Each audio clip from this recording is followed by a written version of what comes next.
Bad news, ngayong palapit ang summer vacation lalo sa mga patungong Bulacan, Pampanga, Tarlac at Baguio. Tataas ang singil sa toll sa North Luzon Expressway 2 linggo mula ngayon. Susunod din kaya ang SCTEX? Saksi, si Susan Enriquez.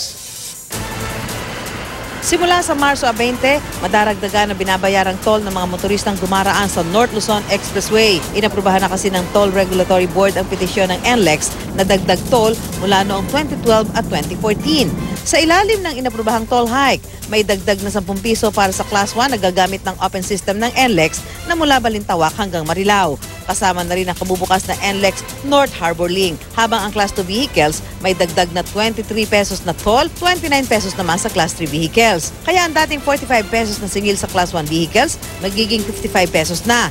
Ang dating 114 pesos sa Class 2, magiging 137 pesos na, habang ang dating 136 pesos para sa Class 3, magiging 165 pesos na. 80 centavos kada kilometro naman ang dagdag singil sa closed system.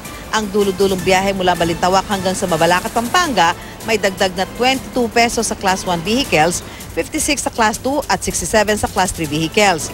Mula sa dating 236 pesos na toll para sa Class 1 vehicles, magiging 258 pesos na.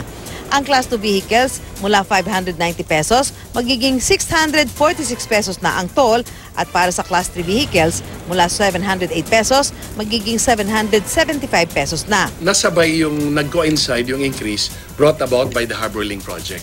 Kasunod ng pag-aproba sa toll hike, tiniyak ng NLEX na may gagawin pa silang mga proyektong inaasahang makakatulong sa pagluwag ng daloy ng trapiko. Sabay doon sa pangangasiwa namin ng NLEX na i-maintain ito according to international standards, marami tayong bagong proyekto katulad nitong Harbor Link.